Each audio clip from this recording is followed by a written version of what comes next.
자, 61장. 또 한 번 총을 쏘는 플래푼. 지난번에 프레드 왕이 장엄방 벽을 등지고 서서 탈옥한 죄수들이 문을 부수고 방을 들어오는 광경을 지켜본 거지. 네. 자, 61장 갑니다. 두 귀족이 궁전 안뜰로 달려나가 보니 스피드로스가 지시한 대로 이카보그 수비대가 무장하고 말에 올라탄 채 기다리고 있었다. 그러나 프로도 대장은 몇 년 전 데이지를 납치한 이 사내는 스피드로스의 총에 맞아 죽은 로치 대장의 뒤를 이어 대장으로 진급했다. 초조한 모습이었다. 그는 황급히 말에 올라타는 스피드로스에게 말했다. 수석고문관님, 궁전 안에 일이 생긴 모양입니다. 소란스러운 소리가 들렸는데 신경 쓰지 마라. 스피드로스가 날카롭게 말했다. 때마침 유리 깨지는 소리가 들리자 병사들은 모두 위를 올려다보았다. 프로드가 소리쳤다. 폐하의 침실에서 사람들이 있습니다. 침실에 사람들이 있습니다. 도와드려야 하지 않을까요? 왕은 신경 쓰지 말란 말이다. 스피드로스가 소리쳤다. 그때 왕의 침실 창문에 굿펠로 부가인이 나타났다. 그는 아래를 보며 큰 소리를 외쳤다. 절대 도망치지 못할 거다, 스피드로스! 그럴까? 스피드로스는 거칠게 대꾸하고는 삐쩍 마른 누런 말을 걷어차 속도를 내며 궁전 밖으로 사라졌다. 프로드 대장은 스피드로스가 무서워서 따라가지 않을 수가 없었다. 그는 이카보그 수비대를 이끌고 플래푼과 함께 수석고문관을 따라 나섰다. 스피드로스가 출발하기 전에 간신히 말에 올라탄 플래푼은 발걸이도 찾지 못한 채 엉덩이를 들썩거리며 말의 갈기를 단단히 잡고 겨우겨우 따라갔다. 탈옥 죄수들이 궁전을 점령한 데다가 가짜 이카보그가 사람들을 끌어모으며 다가오고 있는 상황이라면 다른 사람들은 이제 가망이 없다고 생각했을지도 모르지만 스피드로스 경은 아니었다. 제대로 훈련받고 무장한 군대를 이끌고 있고 시골 저택에 금을 잔뜩 쌓아둔 그는 교활한 머리로 벌써 계획을 세우기 시작했다. 먼저 가짜 이카보그를 만들어낸 자들을 쏴버리고 사람들을 겁주어 복종하게 만들 생각이었다. 그런 뒤 프로드 대장과 그의 부하들을 궁전으로 보내 탈옥한 죄수들을 죽이게 하면 된다. 물론 그때쯤이면 이미 그 죄수들이 왕을 죽였을지도 모르지만 프레드가 없으면 오히려 나라를 통치하기가 더 쉬워질 것이다. 왕에게 이것저것을 둘러대느라 애쓰지만 않았어도 몇몇 실수는 피할 수 있었다. 그 가증스러운 제빵사가 칼과 냄비 따위를 숨겨두는 일도 막을 수 있었을 텐데 스피드로스는 원통해 하며 계속 말을 달렸다. 첩자를 더 고용하지 않은 것도 후회되었다. 첩자가 더 많았더라면 누군가가 가짜 이카보그를 만들고 있다는 사실도 미리 알았을 것이다. 듣자 하니 그 가짜 이카보그는 그가 아침에 마구간에서 보았던 것보다 훨씬 더 그럴듯한 모양이었다. 얘는 이게 진짜인지 모르고 있는 거야 지금. 이카보그 수비대는 슈빌의 자갈길을 달려 커즈버그로 향하는 길로 들어섰다. 슈빌의 거리가 텅 비어있는 것을 이상하게 여겼던 스피드로스는 그제야 그 이유를 깨닫고 화가 치밀었다. 진짜 이카보그가 사람들을 잔뜩 몰고 수도로 향하고 있다는 소문을 듣고 슈빌 사람들이 그 괴물을 직접 보려고 황급히 달려나간 탓이었다. 길을 비켜라! 길을 비켜! 스피드로스가 큰 소리를 외치자 그의 앞에서 사람들이 흩어졌다. 겁을 먹기는커녕 신난 듯 보이는 그들의 모습에 스피드로스는 속이 부글부글 끓었다. 그의 말의 옆구리에서 피가 흐를 만큼 박차를 가해 달려갔다.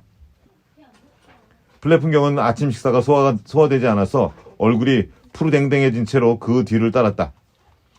마침내 스피드로스와 병사들은 저 멀리서 몰려오는 사람들의 무리를 발견했다. 스피드로스가 고삐를 당기자 가엾은 말은 미끄러지며 멈춰섰다. 코르누코피아 사람들은 수천 명이 웃고 노래하는 가운데 거대한 괴물이 보였다. 키는 말의 2배만 했고 등불처럼 번뜩이는 눈을 찢었으며 마치 갈대처럼 초록빛이 도는 갈색의 기다란 털로 뒤덮인 괴물이었다. 한쪽 어깨에는 젊은 여자가 타고 있었고 두 청년이 나무 표지판을 들고 앞장서 걷고 있었다.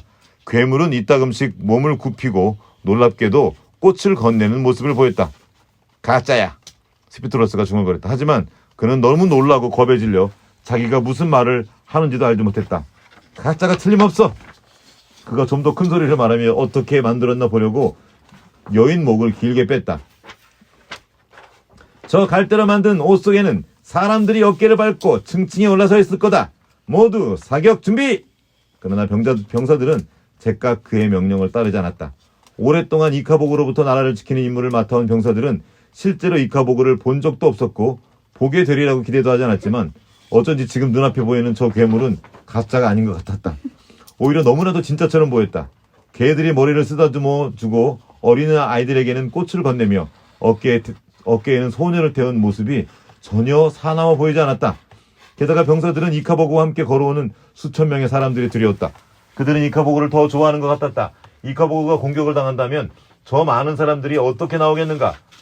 그때 나이 어린 병사 하나가 겁에 질려 허둥거리기 시작했다. 저건 가짜가 아니야. 난 갈래. 누가 말릴 틈도 없이 그는 말을 타고 가버렸다. 마침내 발거리를 찾아 발을 얹은 플래프는 이제 앞으로 나와 스피트로스와 나란히 달렸다. 이제 어떻게 해? 플래프니 점점 더 가까워지는 이카보그와 즐겁게 노래하는 사람들을 보며 물었다. 생각 중이야. 생각 중이라고. 스피트로스가 으르렁거렸다. 그러나 바쁘게 돌아가던 스피트로스의 머릿속 톱니바퀴들이 결국 뒤엉켜버린 것 같았다. 가장 못마땅한 것은 즐거워하는 사람들의 얼굴이었다. 그는 웃음이 슈빌 케이크나 실크 이불처럼 부자들만 누리는 호사라고 생각했는데 누더기를 걸친 사람들이 즐거워하는 모습을 보자 겁이 났다. 차라리 그들이 총을 들고 있었다면 이렇게 무섭지는 않았을 것 같았다. 내가 쏠게. 플래푼이 총을 들고 이카보그를 겨누며 말했다. 안 돼. 저 사람들 수가 훨씬 많은 거 다 안 보여? 스피트로스가 말했다. 그러나 그때 이카보그가 귀가 먹먹해질 만큼 소름 끼치는 비명을 질렀다. 주위에 바짝 붙어서 있던 사람들이 갑자기 겁먹은 얼굴로 물러섰다. 많은 이들이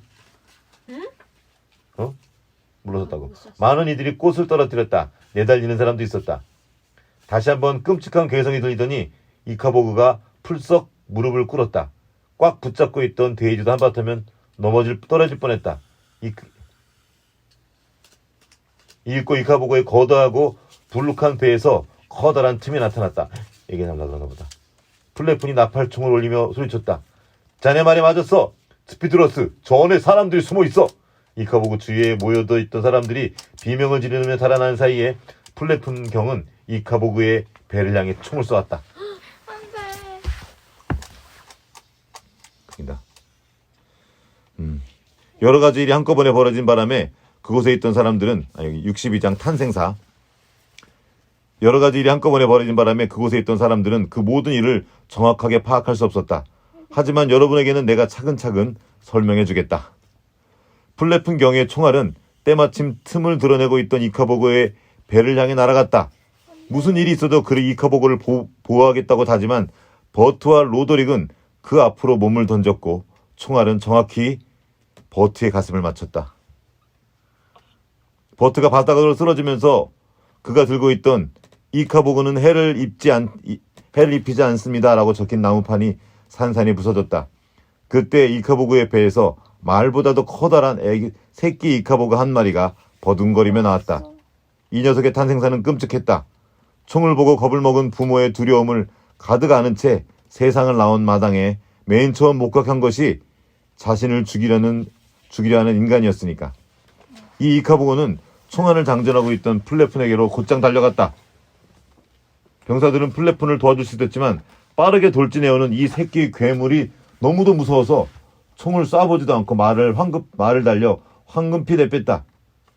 스피트로스는 누구보다도 재빠르게 말을 타고 사라졌다.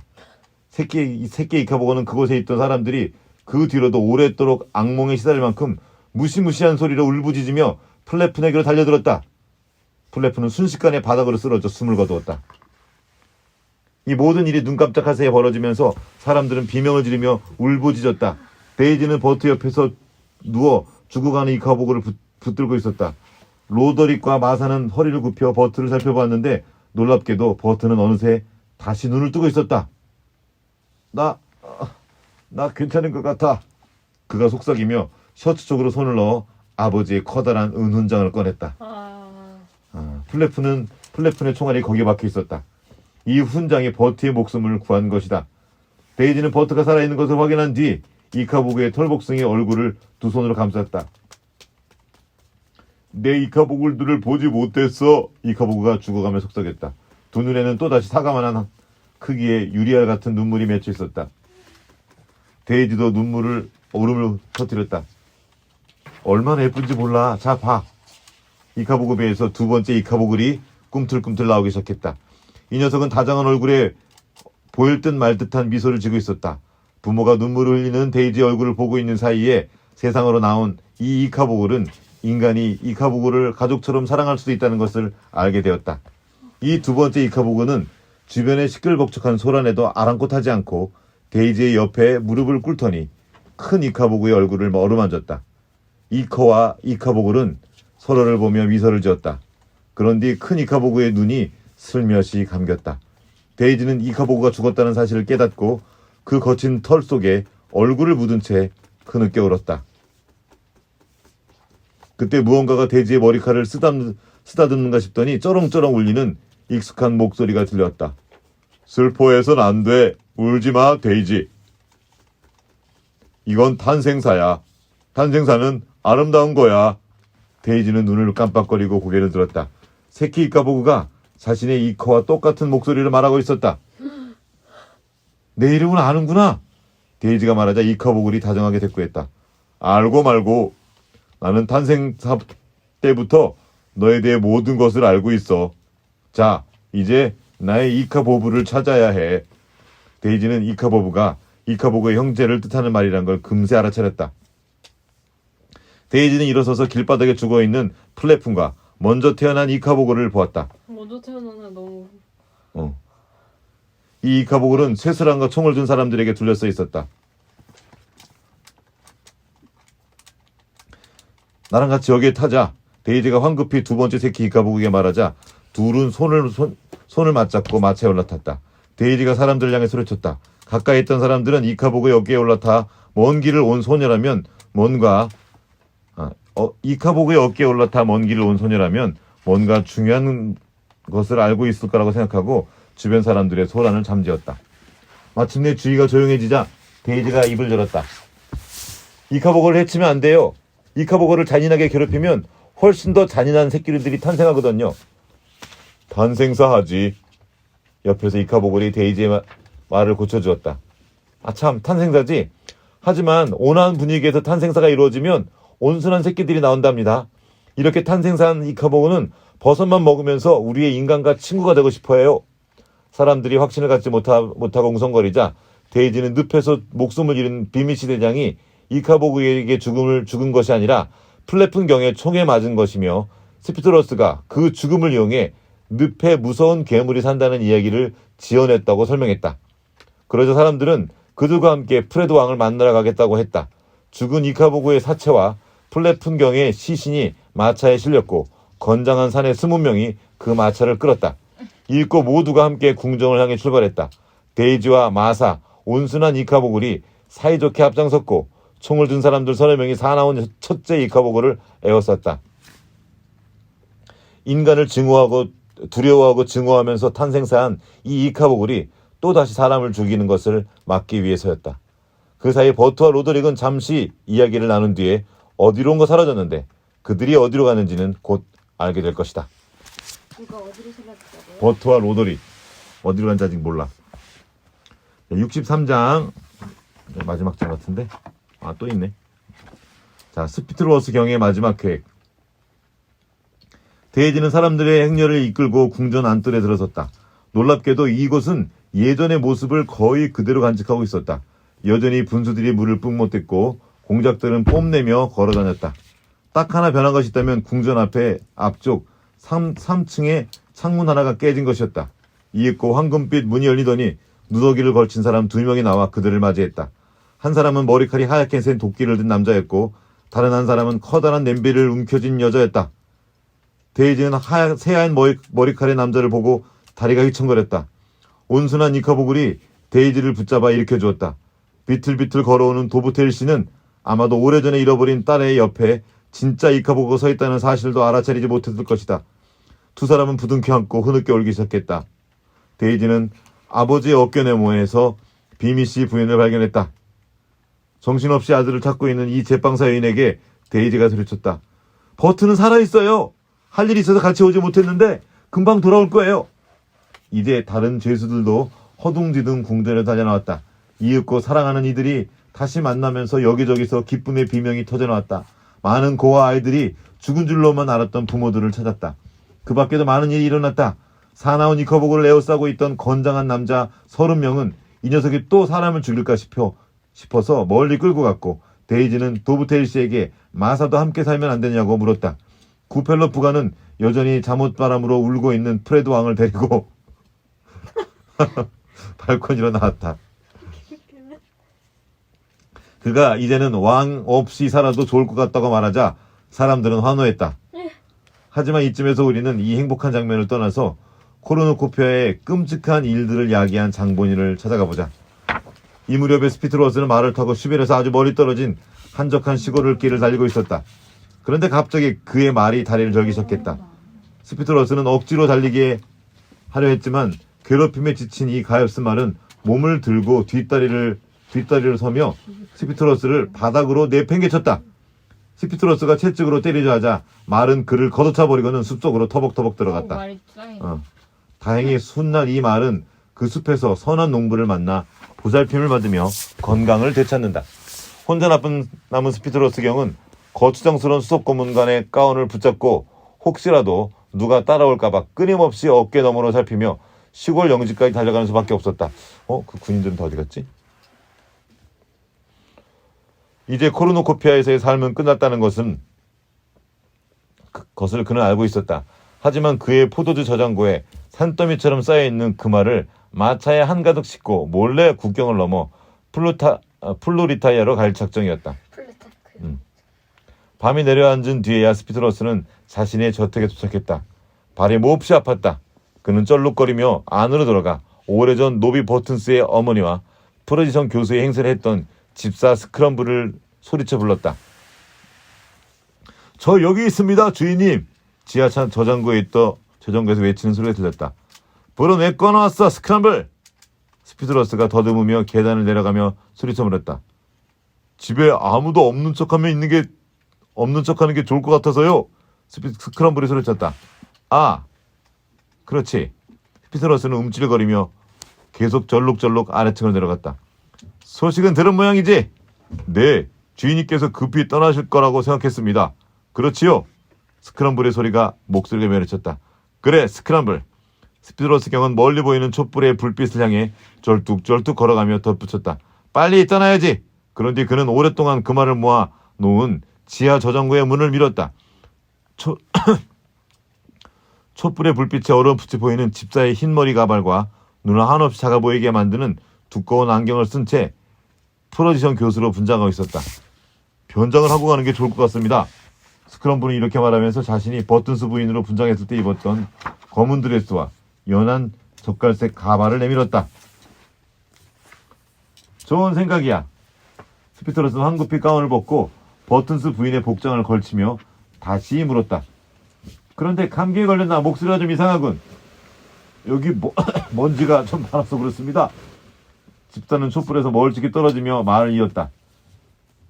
그런데 에슬란드 아가씨는 어떻게 할까요? 아직 서재에 갇혀 있는데요. 스피트로스는 잠시 생각에 잠기더니 입을 열었다. 그냥 둬. 나와 결혼할 기회를 거둬찼으니 마땅한 대가를 치러야지. 잘 생각하셨습니다. 마차와 말투말을 그 말을 거의 다 실었습니다. 이 마지막 가방을 옮겨야 하는데 도와주시겠어요? 설마 나를 두고 가려 했던 것은 아니겠지? 스피트로스는 자신이 10분만 더 늦게 왔다면 스크럼블은 이미 떠나고 없었지 않았을까 하는 의심을 떨칠 수가 없었다. 그럴 리가요, 주인님. 주인님을 두고 떠나는 건 꿈도 꾸지 않았습니다. 마부 위더스가 마차를 몰 겁니다. 지금 안뜰에 준비를 마치고 기다리고 있습니다. 좋아, 스피트로스가 말했다. 두 사람은 마지막 금화 가방을 들고 위층으로 올라가 텅 빈 집을 가로질러 뒤쪽 안뜰로 나갔다. 어둠 속에서 스피트로스의 마차가 기다리고 있었다. 말 등에 금화 자루들이 매달려 있었고 마차 위에도 금화 상자들이 끈으로 묶여 있었다. 스피트로스는 스크럼블과 함께 마지막 가방을 마차 지붕에 올리는 말했다. 저 이상한 소리는 뭐야? 저는 아무 소리도 안 들린대요, 주인님. 스크럼블이 대꾸했다. 누가 끙끙거리는 것 같은데? 스피트로스가 말했다. 문득 어떤 기억이 어둠 속에 서 있는 그의 머릿속을 파고들었다. 수년 전 늪에서 얼음처럼 하얀 안개 속에 서 있을 때 개 한 마리가 가시던 물에 뒤엉켜 버둥거리며 낑낑거리던 기억. 그때 들었던 소리와 비슷한 소리였다. 누군가 무언가에 걸려 헤어나오지 못하는 소리. 스피트로스는 불안해졌다. 예전처럼 그때는 예전처럼 이구나. 그때는 뒤이어 플래픈의 나팔총이 발사되었고 그와 함께 두 사람은 부자의 길로 왕국은 파멸의 길로 들어서기 시작했다. 스크럼블 저소리 거슬리는데 그러실 겁니다 주인님. 구름 뒤에 숨어있던 달이 모습을 드러냈다. 스피트로스 경은 갑자기 목소리가 달라진 집사를 돌아보았다. 총구가 그를 마주하고 있었다. 그의 총이었다. 스크럼블은 어느새 프레이션 교수의 가발과 안경을 벗고 실체를 드러내고 있었다. 버트지. 집사 스크럼블이 아니라 버트 비밋이었다. 오. 순간 달빛을 받은 이 소녀는 자기 아버지와 너무 똑같아 보였다. 죽은 비밋 대장이 그를 벌주려고 무덤에서 나온 것이 아닌가 하는 터무니없는 생각이 들었다. 스피트러스는 황급히 주위를 둘러봤다. 마차의 문이 열려있고 그 안에서 입에 재갈을 물리고 몸이 묶인 채 바닥에 누워있는 진짜 스크럼블이 보였다. 그 이상한 낑낑거림은 스크럼블의 신음소리였다. 에슬란다 아가씨가 총을 들고 마차에 앉아 미소를 짓고 있었다. 마부 위더스에게 왜 가만히 있느냐고 로버트. 따지려는 순간 스피트러스는 그 마부는 위더스가 아니라 로더릭 로치라는 사실을 깨달았다. 진짜 마부는 말을 타고 저택으로 달려오는 두 손을 발견하고는 불길한 일이 벌어질 것을 알아차리고 스피트러스의 경에 마을 가운데 가장 아끼는 녀석들을 훔쳐 어둠 속으로 달아나 버렸다. 아주 똑똑한 친구가. 너희들 어떻게 이렇게 빨리 왔지? 스피트러스가 할 수 있는 말이라곤 고작 이것뿐이었다. 어느 농부한테 말을 빌렸거든요. 버트가 말했다. 버트와 로드릭은 스피트러스보다 말을 훨씬 더 잘 다룬 덕에 그들의 말은 절름발이가 되지 않았다. 스피트러스를 앞지른 두 청년은 에슬란다 아가씨를 풀어주고 금이 어디 있는지를 알아낸 다음 집사 스크럼블에게 사실을 캐물었다. 스크럼블은 스피트러스가 그동안 나라를 속인 일과 자신이 프로지점과 교수와 버튼스 부인의 행사를 한 일까지 모조리 털어놓았다. 스피트러스가 기어가는 목소리로 말했다. 얘들아 서두르지 말자. 그 말은 많아. 너희들한테로 나눠줄게. 그러자 버트가 말했다. 당신 것도 아닌데 어떻게 나눠줘요? 이제 11로 돌아가 재판을 받으셔야죠.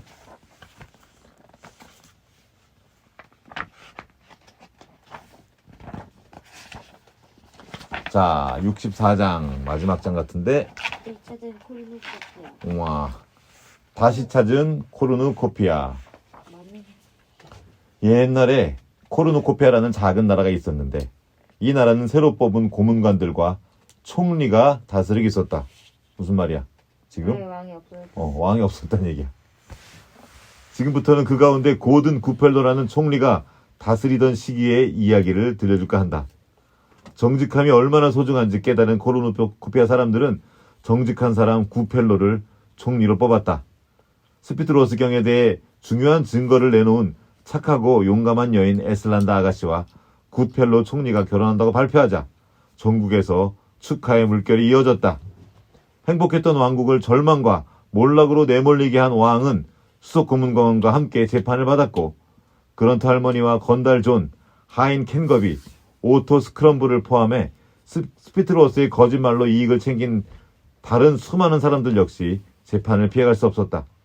왕은 신문을 받는 내내 흐느껴 울었지만 스피트로스 경은 차갑고 뻔뻔한 목소리로 질문에 대답했다. 차라리 프레드처럼 그저 울고만 있었다면 나았을 텐데 그는 자신이 저지른 나쁜 짓들에 대해 수많은 거짓말을 하고 다른 사람들에게 책임을 떠넘기려 하는 바람에 더 불리한 입장이 되었다. 프레드와 스피트로스 모두 다른 범죄들과 함께 궁전의 지하 감옥에 갇혔다. 버트와 로드릭이 스피트로스를 총으로 쏴버렸으면 좋았을 거라고 생각하는 사람도 있을 것이다. 네, 어쨌든 그는 수백 명의 사람들을 죽음으로 몰아넣은 장본인이니까. 그런 사람들을 위해 위안이 되는 얘기를 해주자면 스피트로스는 하루 종일 밤낮으로 지하 감옥에 들어앉아 맛없는 음식을 먹고 거친 이불을 덮고 자면서 프레드가 줄기차게 우는 소리를 듣고 있으니 차라리 죽어버리는 편이 낫다고 생각했다. 진짜 짜증나겠다. 천천히 고통스럽게 죽여야 돼. 스피트로스와 플래푼이 빼돌린 그 말은 다시 거두어들였다. 덕분에 치즈 가게나 제과점, 낙농장, 돼지농장, 정육점, 포도농장 등을 잃었던 사람들은 모두 다시 문을 열고 유명했던 코르누코피아의 음식과 포도주를 만들기 시작했다. 그러나 코르누코피아가 빈곤에 처해 있던 오랜 기간 동안 치즈나 소세지, 포도주, 케이크 등을 만드는 법을 배우려 해도 기회조차 갖지 못한 사람들이 있었다. 그들 중 몇 명은 도서관 사서가 되었는데 에슬란다 아가씨가 이제는 쓸모 없어진 고아원을 모조리 도서관으로 바꾸자는 좋은 아이디어를 내놓은 덕분이었다. 그녀는 손수 도서관에 비치할 책들을 고르는 일을 도왔다. 그러나 여전히 많은 이들이 일자리를 얻지 못했다. 이로 인해 코르누코피아의 5번째 도시가 탄생하게 되었다. 커즈버그와 여로보암 사이에 플루마 강변에 자리한 이 도시는 이카비라고 불렀다. 온순한 둘째 이카보글은 기술을 배우지 못한 사람들의 딱한 처지를 듣고 자신이 아주 잘 아는 버섯 재배법을 그들에게 가르쳐주면 어떻게 하느냐고 조심스럽게 제안했다. 그렇게 해서 버섯 재배가 성공적으로 이루어지자 그 주위에 활기찬 도시가 생겨난 것이었다. 버섯을 무슨 맛으로 먹느냐고 생각하는 사람도 있겠지만 맹세컨대 이카비의 버섯 크림 수프를 한 번 맛보면 평생 버섯을 좋아하게 될 것이다. 커즈버그와 바른스타운에도 이카비의 버섯이 들어가는 새로운 요리들이 개발되었다. 구펠로 총리가 에슬란다 아가씨와 결혼하기 직전에 플로리타리아의 왕은 구펠로에게 코르누코피아의 돼지고기 버섯 소세지를 1년 내내 먹게 해주면 자기 딸들 가운데 하나를 고를 수 있게 해주겠다고 제안하기도 했다. 구펠로 총리는 자신의 결혼식 초대장과 함께 돼지고기 버섯 소세지를 선물로 보냈다. 에슬란다 아가씨는 포피리오 왕에게 딸들을 음식과 맞바꾸려 하지 말고 저마다 남편을 스스로 찾게 해주라는 편지를 써서 넣었다. 이카비는 슈빌이나 커즈버그, 바론스타운 여러 번과는 달리 한 가지가 아닌 3가지 특산물로 유명했다. 첫 번째는 단연 버섯이었다.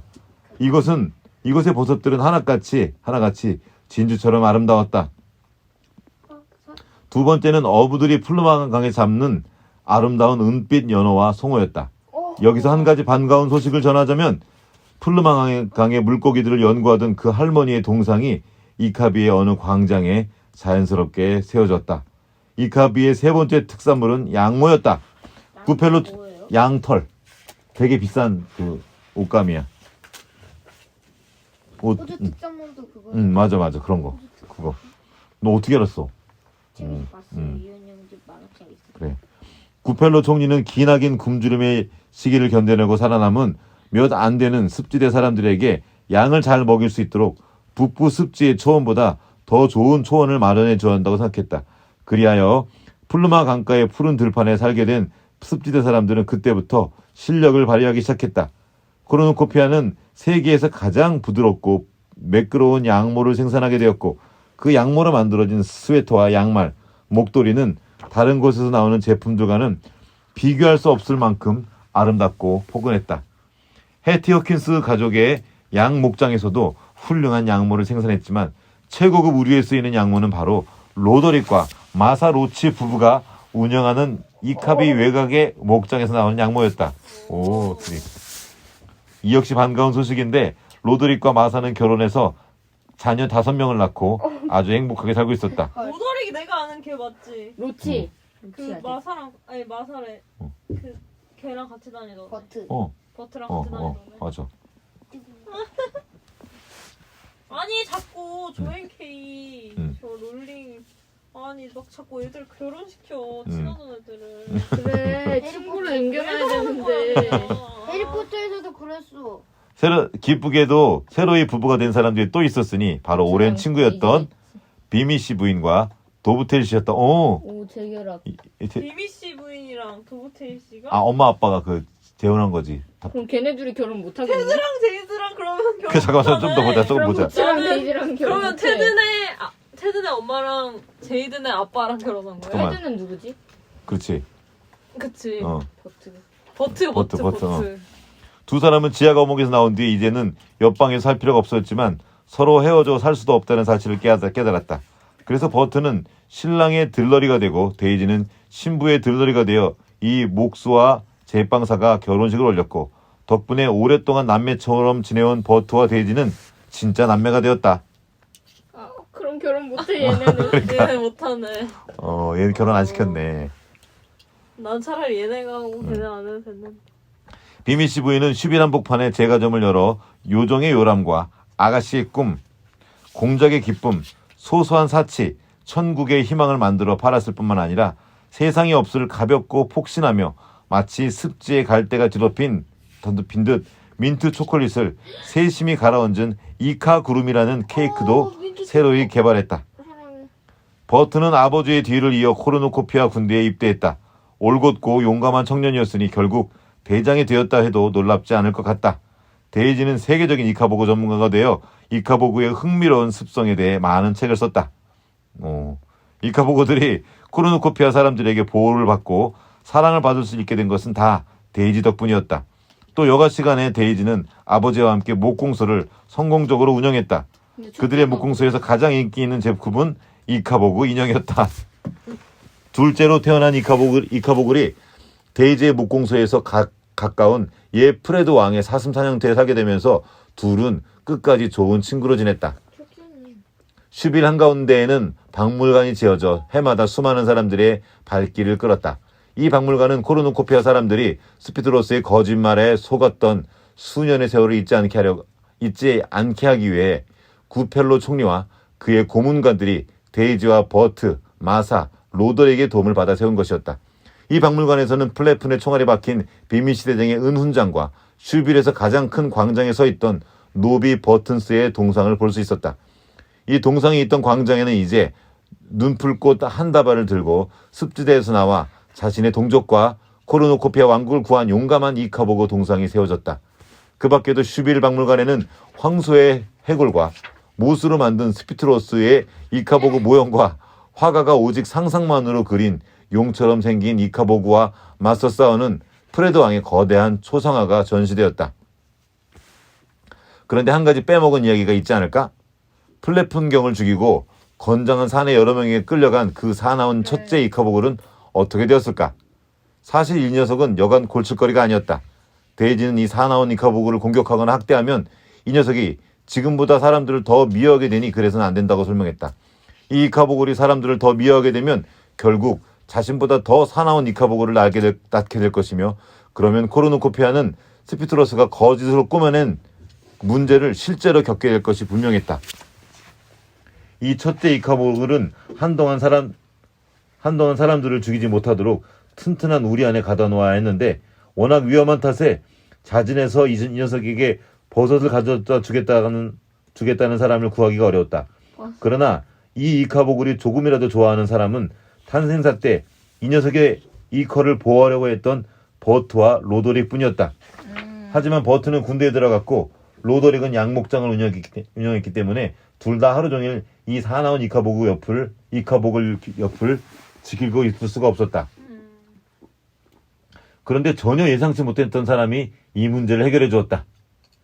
여태 지하 감옥에서 눈이 퉁퉁 붓도록 울고 있던 프레드는 분명 이기적이고 허영투성이의 비겁한 왕이었지만 사람들에게 피해를 주려는 의도는 없었다.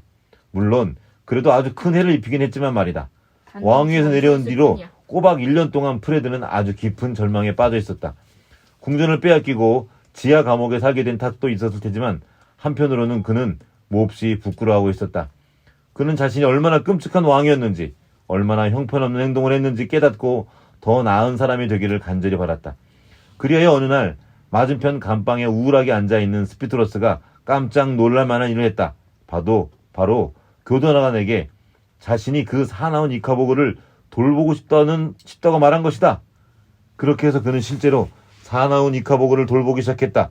첫날 아침, 그리고 그 뒤로도 숱한 아침 다리를 후들거리며 하얗게 질린 얼굴로 사나운 이카보그의 우리에 들어가 코르누코피아와 자신이 저지른 끔찍한 잘못들에 대해 이야기하고 더 나은 사람, 더 착한 사람이 되기를 원한다면 얼마든지 그렇게 될 수 있다고 타일렀다. 그리고 자신은 매일 밤 감방으로 돌아가야 했지만 이 이카보그는 우리에서 벗어나 넓은 들판에서 살 수 있게 해달라고 청했다. 놀랍게도 그 방법은 큰 도움이 되었다. 심지어 이 사나운 이카보그는 이튿날 아침 거친 목소리로 프레드에게 고맙다는 인사를 건네기도 했다. 그 뒤로 여러 달이 가고 여러 해가 지나면서 서서히 프레드는 점점 더 용감해졌고 사나운 이카보그는 점점 더 온순해졌다. 그러다 프레드가 노인이 된 어느 날 마침내 이 이카보그는 탄생사를 맞이했다. 그 배에서 나온 이카보글들은 순전하고 온순하고 얌전했다. 프레드는 마치 형제가 죽기라도 한 듯 그 이커의 죽음을 슬퍼하다가 머지않아 세상을 떠났다. 누구요? 그 프레드 왕. 코르누코피아의 어느 도시에도 이 마지막 왕의 동상이 세워지지 않았지만 사람들은 가끔씩 그의 무덤에 꽃을 갖다 놓았다. 그가 알았더라면 몹시 기뻐했을 것이다. 인간이 정말 이카보그에서 탄생사했는지는 알 수 없다. 어쩌면 우리는 좋은 쪽으로든 나쁜 쪽으로든 변화를 겪을 때 일종의 탄생사를 겪는 것인지도 모른다. 한 가지 확실한 점은 이카보그처럼 국가도 선량한 사람들 덕에 온화하게 바뀔 수 있다는 것이다. 국가 변했어요? 나라가 새로워졌잖아 지금. 바로 이런 이유로 코르노코피아 왕국은 오래오래 행복하게 살 수 있었다. 끝. 자, 우와. 여기까지. 참 많은 걸 생각하게 해준다. 어땠어, 간홍아? 그러면은 이카보가 저기 여러 명 있었는데 한 명 이제 다 죽어서 한 명밖에 안 그치. 남았다가 훨씬 더 많아진 거예요? 그치, 다시 많아지는 거지. 이 탄생사가 되게 의미가 있는 것. 요즘에도 엄마들이 엄마들이요? 엄마들의 성격이 별로 안 좋은 태로 애를 낳으면 애기한테 영향을 주거든. 아 근데 그냥 이 뉴스에서 봤는데 학대하는 엄마 아빠들이 어렸을 때 대부분 학대를 받았었대요. 너 어디서 봤냐 그런 거? 아니 엄마가 뉴스 엄마가 때 볼 자주 때 봤어요. 들었어? 네. 그러게 참. 이 슈피트러스가 되게 상징적인 인물 같아. 진짜 못됐는데.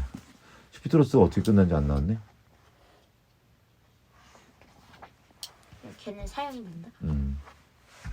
가은이는 어땠어? 확실히 해리포터보다는 약에?